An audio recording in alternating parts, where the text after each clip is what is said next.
పూరా లోకల్. నమస్తే, welcome to పూరా లోకల్. ప్రస్తుతం రాష్ట్రంలో రిజర్వేషన్లు అనే మాట పెద్ద దుమారమే రేపుతుంది.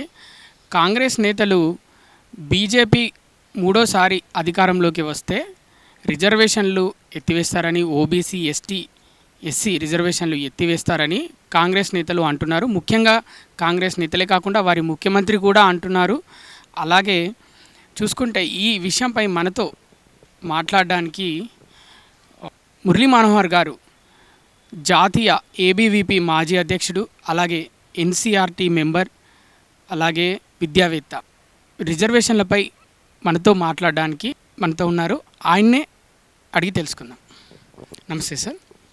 అమిత్ షా గారు బీజేపీ మూడోసారి అధికారంలోకి వస్తే ఓబీసీ, ఎస్సీ, ఎస్టీ రిజర్వేషన్లు ఎత్తివేస్తారని అన్నారని కాంగ్రెస్ నేతలు ఆరోపిస్తున్నారు. అది ఎంతవరకు నిజం సార్? అసాధ్యం అలా అనడానికి అవకాశం లేదు. అది ఫేక్ వీడియో అని ఈరోజు బయటకు వచ్చేసింది. అన్ని ఛానల్స్ కూడా యునానిమస్గా చెప్తున్నాయి ఇట్స్ ఏ ఫేక్ వీడియో అని. కనుక ఇలాంటి ఫేక్ వీడియోస్ సప్లై చేసి జనం మధ్యలోకి పంపేసి ఒక లేని ఒక విషయాన్ని ఉన్నట్టుగా ప్రచారం చేయడమే అదొక దుర్మార్గం. అది ఎవరు చేసినప్పటికీ కూడా దుర్మార్గం. ఎందుకని అంటే భారతీయ జనతా పార్టీ వైపు నుంచి నేను వకాల్తా పుచ్చుకొని మాట్లాడలేకపోయినా, నేను ఆర్ఎస్ఎస్ అనుబంధ సంస్థల్లో ఉండేవాడి కనుక మాకు ఈ సంఘ పరివార్ యొక్క ఆలోచన, మా అందరి ఆలోచన ఒకే విధంగా ఉంటుంది. రాజ్యాంగబద్ధమైనటువంటి రిజర్వేషన్స్ ఎవడి తరం కాదు ఎత్తివేయడానికి. అలా ఎత్తేసే ఆలోచనే ఉంటే లాస్ట్ 10 yearsలో జరగాల్సింది కదా. అలా జరగకుండా ఇప్పుడు కొత్తగా ఎందుకు జరుగుతుంది అంటే, ఇలాంటి ఎన్నికల సమయంలో ఇటువంటి అనుమానాలు రేకెత్తించి ప్రజల మనోభావాలతో ఆడుకోవడం అనేది అది దుర్మార్గము. ఎవరు చేసినప్పటికీ కూడా దుర్మార్గం. అది చర్చనే కాదు. పైగా నేనేమంటున్నానంటే, నిన్ననే నేను కూడా ఉన్నాను. నిన్న ఒక స్కూల్ ఓపెనింగ్లో మోహన్ భగవత్ సరసంఘ్ చాలక్ మోహన్ భగవత్జీ మాట్లాడుతూ అక్కడ మీడియా వాళ్ళని అడిగితే ఒక మాటకు సమాధానంగా చెప్పారు. మేము రిజర్వేషన్స్ను మేము గౌరవిస్తాము. సమాజంలో అసమానతలు ఉన్నంత కాలము రిజర్వేషన్స్ ఉండి తీరాల్సిందే. కనుక ఎంతకాలము అని అంటే ఉన్నంత కాలము అనే విషయం చాలా స్పష్టం చేశారు. కనుక ఇది ఆర్ఎస్ఎస్ వ్యూ కాదు, ఇది ఎంటైర్ సంఘ పరివార్ యొక్క వ్యూ. కనుక అసమానతలు తొలగాలి. పైగా అంబేద్కర్ పట్ల చాలా దుష్ప్రచారం జరుగుతూ ఉంది. ఆర్ఎస్ఎస్ అండ్ అనుబంధ సంస్థల పట్ల ఒక దుష్ప్రచారము ఈ సంస్థలన్నీ, ముఖ్యంగా లెఫ్ట్ వింగ్ సంస్థలు కాంగ్రెస్తో కలిసి నిరంతరం చేసే దుర్మార్గమైన ప్రచారం ఏంటంటే, ఈ సంస్థలన్నీ రిజర్వేషన్స్ వ్యతిరేకం అన్నట్టుగా, లేదా అంబేద్కర్కు వ్యతిరేకం. అసలు నేనంటాను అంబేద్కరే వీళ్ళకు వ్యతిరేకం. అంబేద్కరు కమ్యూనిస్టులకు వ్యతిరేకం. అంబేద్కర్ కాంగ్రెస్ కూడా వ్యతిరేకం. అనేక సార్లు నిలబెట్టి మోసం చేసి ఓడించింది కాంగ్రెస్. అంబేద్కర్ను అవమానించింది కాంగ్రెస్. అంబేద్కర్కు భారతరత్న కాంగ్రెస్ ఎన్నడూ ఇవ్వలేదు. బ్రతికున్నప్పుడు గౌరవించలేదు, ఆయన పోయాక కూడా గౌరవించలేదు. బీజేపీ అతనికి భారతరత్న ఇచ్చింది. అంతగా చెప్పాలంటే మొన్న మధ్యన వారు బీహార్ సంబంధించినటువంటి కర్పూరి ఠాకూర్ వారికి బీజేపీ భారతరత్న ఇచ్చి సన్మానించింది. కారణం ఏంటంటే, మోస్ట్ బ్యాక్వర్డ్ క్లాసెస్ యొక్క వాళ్ళకు దేవుడైనటువంటి వాడు ఠాకూర్. అలాంటి వ్యక్తిని దీంతో భారతరత్నతో గౌరవించేటువంటి ఒక సంస్కృతి ఆర్ఎస్ఎస్ అనుబంధ సంస్థలకు ఉన్నాయి. చాకలి, మంగలి, కుమ్మరి, కమ్మరి లాంటి నిమ్న వర్గాలకు చెందిన నాయకుడు అతను ఎన్నడూ వీళ్ళంతా గౌరవించలేదు. అంబేద్కర్ను వీళ్ళు గౌరవించలేదు. కనుక పూలేను వీళ్ళు గౌరవించలేదు. ఇప్పుడు కొత్తగా నాటకాలు వేస్తున్నారు. కమ్యూనిస్టులు అయితే అసలే గౌరవించలేదు. కమ్యూనిస్టులకు అంబేద్కర్కు అసలే పడదు. అలాంటి ఒక చరిత్ర ఇదంతా కూడా.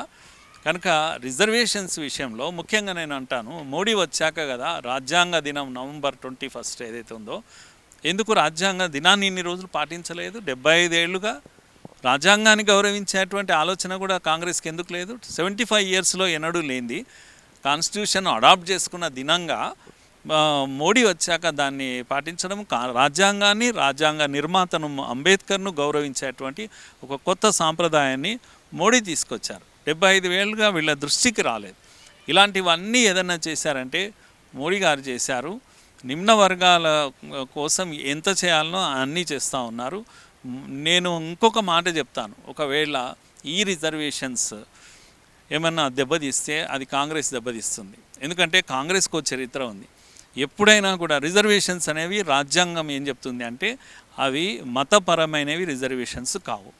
కనుక మతంతో సంబంధం లేనిది రిజర్వేషన్. కానీ గత 20 ఏళ్ళుగా 30 ఏళ్ళుగా ముస్లింలకు రిజర్వేషన్స్ ఇవ్వాలి అని నిరంతరము వాగుతూ నిరంతరము వాళ్ళ యొక్క మేనిఫెస్టోలో పెడుతూ వాటిని అమల్లోకి తెచ్చే ప్రయత్నం అనేక సార్లు అనేక రాష్ట్రాల్లో కాంగ్రెస్ చేసింది. ముస్లింలను ఆదుకోకూడదు అని కాదు, ముస్లింలకు సహాయం చేయకూడదు అని కాదు, కానీ రిజర్వేషన్స్ ఏవైతున్నాయో అవి మతపరంగా రిజర్వేషన్లు ఇవ్వడానికి వీల్లేదు. ఇక్కడ కోట్ల విజయభాస్కర్ రెడ్డి ముఖ్యమంత్రిగా ఉన్నప్పుడు మొట్టమొదటిసారిగా రిజర్వేషన్లు ముస్లింలకు ఇస్తామనే ప్రయత్నం ఆయన చేశారు. ఆయన ఒక కమిషన్ కూడా వేశాడు. ఆ కమిషన్ రిపోర్ట్ పూర్తి ఇవ్వకుండానే తర్వాత రాజశేఖర రెడ్డి వచ్చాడు. 2004లో రాజశేఖర రెడ్డి ప్రామిస్ చేశాడు పబ్లిక్లా, మేము ముస్లింలకు రిజర్వేషన్స్ ఇస్తామని. ముస్లింలకు అందరికీ రిజర్వేషన్ ఇచ్చాడు. 5% కోటా కోర్టు కొట్టేసింది. ముస్లిం అనే ఒక మతానికి రిజర్వేషన్ చెల్లదు అని చెప్పింది. అయినా సరే మళ్ళీ ఇంకో కమిషన్ వేశారు. చంద్రబాబు పీరియడ్లో అది జరిగింది. మళ్ళీ కాంగ్రెస్ పీరియడ్లోనే రిజర్వేషన్స్ ఇచ్చారు. 5%, 4% రిజర్వేషన్ చేశారు. కనుక సుమారుగా 16 కులాలు 17 కులాలు అంటూ వాటిని లిస్ట్ అవుట్ చేసి లేని కులాలను ముస్లింలకు అంటగట్టేసి రిజర్వేషన్స్ ఇచ్చారు. ఈ 2004 నుంచి ఇప్పటి వరకు ఈ దేశంలో లోకల్ బాడీస్ పోస్టులు, జెడ్పీటీసీలు, ఎంపీటీసీలు 900 పోస్టులు బీసీలకు బీసీ వెనుకబడిన తరగతులకు చెందాల్సిన పోస్టులు ముస్లింలకు చెందాయి. ఎంత నష్టం జరిగింది బీసీలకు అని ఒక్క కాంగ్రెస్ నాయకుడు అడిగాడా? నేను అడుగుతున్నాను.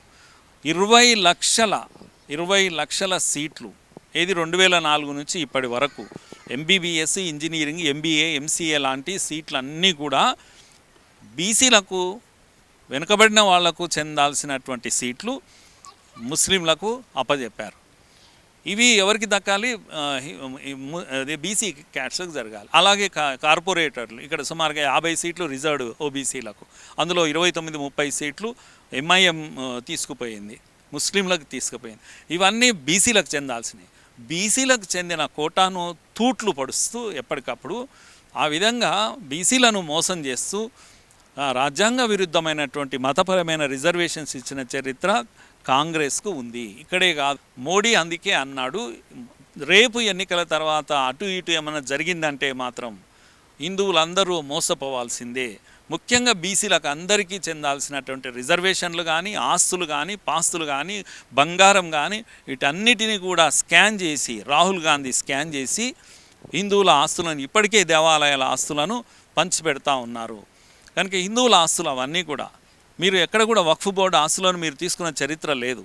కనుక హిందూ దేవాలయాల ఆస్తులని ప్రభుత్వం తీసుకుంటుంది ఈ దేశంలో. ఎందుకు తీసుకుంటున్నారు మీరు అని హిందువులు అడుగుతూ ఉన్నారు. మీ చరిత్రనే హిందూ వ్యతిరేక చరిత్ర, మీ చరిత్రనే బీసీ, ఎస్సీ, ఎస్టీల వ్యతిరేకమైనటువంటి చరిత్ర, మీ చరిత్రనే ముస్లిం అనుకూలమైనటువంటి చరిత్ర. ఒక్క ముస్లిం మహిళలకు ఏదో జరిగింది అని చెప్పేసి మీరు షానాబాజు కేసు విషయంలో మీరు ఏం చేశారో అందరికీ తెలుసు. రాజ్యాంగాన్ని మార్చారు వాళ్ళ కోసం. రాజ్యాంగ విరుద్ధమైనటువంటి చర్య, మహిళలకు అన్యాయం జరుగుతుంది. అలాంటిది మోడీ దాన్ని సవరించాడు, తలాక్ను తొలగించగలిగాడు. రేవంత్ రెడ్డి గారు, తెలంగాణ ముఖ్యమంత్రి రేవంత్ రెడ్డి గారు ఏమని ఆరోపిస్తున్నారంటే ఈ 100 సంవత్సరాలు పూర్తి చేసుకుంటుంది ఆర్ఎస్ఎస్. వీళ్ళు ఒకటి ప్రణాళిక సిద్ధం చేసుకున్నారు. 100 సంవత్సరాలకు గాను దేశంలో రిజర్వేషన్లు లేని సమాజం తీసుకురావాలని వీరు ఫిక్స్ అయ్యారని ఆయన ఆరోపిస్తున్నారు. అది ఎంతవరకు నిజం? రేవంత్ రెడ్డి మిడిమిడి జ్ఞానంతో మాట్లాడేవాడు. అప్పుడప్పుడు తనను తాను ఏమంటాము ఇది ఎంచుకోవడానికి స్టేటస్ కోసము అనవసరంగా నేను విద్యార్థి దశలో ఏబీవీపీలో పనిచేశాను అని చెప్తూ ఉంటాడు. అప్పుడప్పుడు కొన్ని శాఖ నిక్కర్తో ఉన్నటువంటి ఫొటోస్ కూడా బయట పెట్టుకుంటుంటాడు. తనను తాను ఒక నిబద్ధత, ఒక నిజాయితీ ఉండేటువంటి సంస్థలతో గుర్తింపు పొందాలనే ఒక ప్రయత్నం చేస్తూ ఉంటాడు. ఆయనకు స్కూల్ చైల్డ్గా ఉన్నప్పుడు 2 రోజులు ఒక నిక్కర్ వేసుకొని ఒక శాఖకు పోయి ఉండవచ్చు, కానీ సిద్ధాంతం వంట పట్టించుకున్న వ్యక్తిలా ఆయన లేడు. అలాగే ఏబీవీపీలో కూడా కొంతకాలం తిరిగి ఉండవచ్చు. మాకందరికీ తెలుసు అతను ఏబీవీపీలో కొంతకాలం తిరిగాడు. ఆయన ఇప్పటికీ అది ఎందుకు చెప్తుంటాడు అంటే తన స్టేటస్ కోసం చెప్తూ ఉంటాడు, తనకు ఒక బ్యాక్గ్రౌండ్ ఉంది అని చెప్తుంటాడు. కానీ సిద్ధాంతపరంగా నిజంగా మీరు ఐడియాలజీని సిద్ధాంతాన్ని డైజెస్ట్ చేసుకుని ఉంటే ఆర్ఎస్ఎస్ను ఆ విధంగా మీరు ఎన్నడూ అనలేరు. చూసారు కదా వ్యూయర్స్, ఏబీవీపీ జాతీయ మాజీ అధ్యక్షులు మురళీమోహన్ గారు ఏం చెప్పారంటే, పోటీ పడాల్సింది అభివృద్ధిలో, ఆరోపణలు చేసుకోవాల్సింది మీరు ఎక్కువ అభివృద్ధి చేశారా మేము ఎక్కువ అభివృద్ధి చేశామా ఇలాంటి విషయాలలో పోటీ పడాలి. కానీ దేశం అభివృద్ధికి సంబంధం లేని మ్యాటర్స్ అంటే ఇవి రాజకీయ పార్టీకి సంబంధం లేని విషయాలు, రిజర్వేషన్లు అయితేనేమి, అలాగే ప్రజల ఆస్తులు అయితేనేమి, ఇవి రాజకీయ పార్టీలకు సంబంధం లేని విషయాలను తీసుకొచ్చి ఓట్లు అలాగే సీట్లు సంపాదించుకుంటామంటే కుదరదు. ప్రజలకు ఇవన్నీ విషయాలు తెలుసు, వాళ్ళే ఎవరిని గెలిపించుకోవాలో గెలిపించుకుంటారు అని అంటున్నారు మురళీమోహన్ గారు. చూస్తూనే ఉండండి పురా లోకల్. కెమెరామెన్ నరేష్తో మీ కృష్ణబాల.